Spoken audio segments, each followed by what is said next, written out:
que é que eu preciso pensar, como é que eu vou abordar um paciente que vem para o consultório para a avaliação de nódulo tireoidiano? Aí a gente vai ter que, primeiro ponto, checar como é que isso aí chegou a esse diagnóstico, né? Assim, se o paciente ou algum colega que encaminhou, ele detectou um nódulo tireoidiano pela palpação, obviamente que aí sim está indicado ultrassom de tireoide com certeza absoluta, né? Então, todo nódulo detectado à palpação, ele precisa de uma ultrassonografia.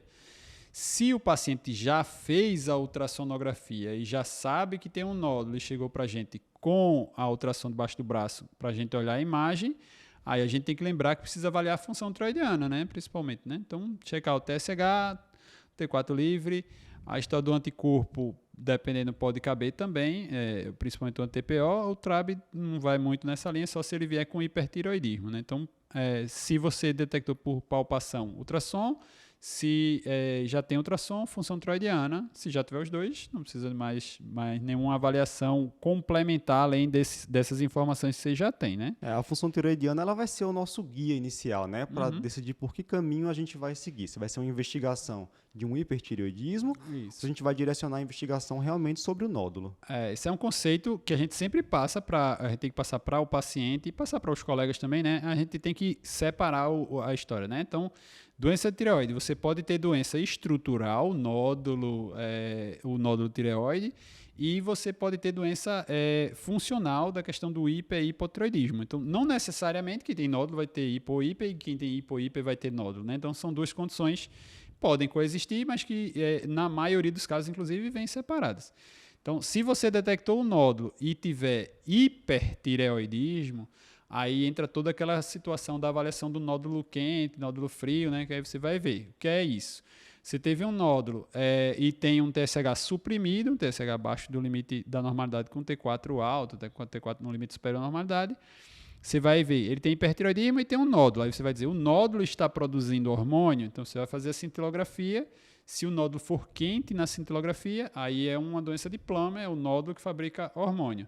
Se o nódulo for frio, o resto da glândula for quente, aí você vai dizer que é um nódulo frio dentro de uma glândula quente, ali é um nódulo de maior risco de malignidade, porque o nódulo frio sempre tem um risco maior.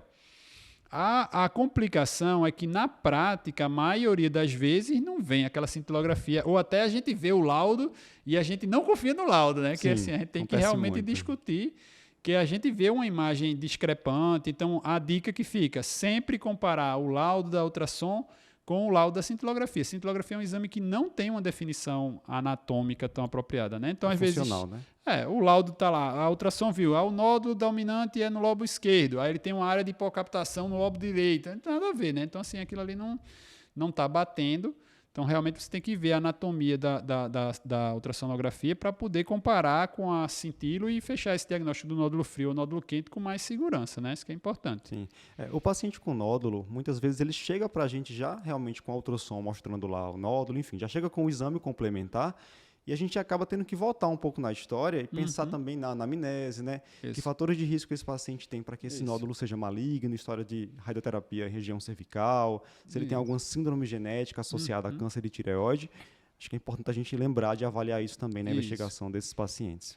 Nos nódulos, a grande questão, na medida que você detectou o nódulo, é você avaliar se esse nódulo é maligno, né? Basicamente é isso. O nódulo é um tumor. É um tumor benigno, é um tumor maligno.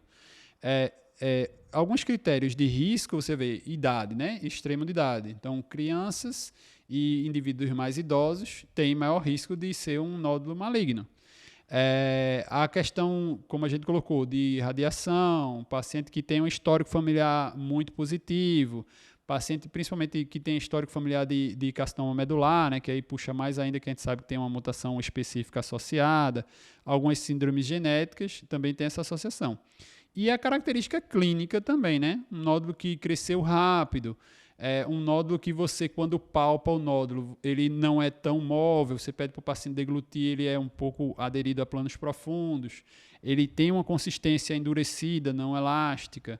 Então, essas características da palpação podem lhe dar uma ideia relacionada. Então, o tempo de progressão do nódulo, se é um nódulo que você não tinha e que cresceu rápido nos últimos meses, é importante. E a história da rouquidão persistente, né, que assim, pode indicar algum comprometimento de laringeu, infiltração de laringeu recorrente. E isso aí é um critério relacionado a maior risco, tá? Agora, a gente também não pode confundir, porque rouquidão, né? De repente a pessoa falou muito aquele Inespecífico, dia, sim. não vai misturar, né?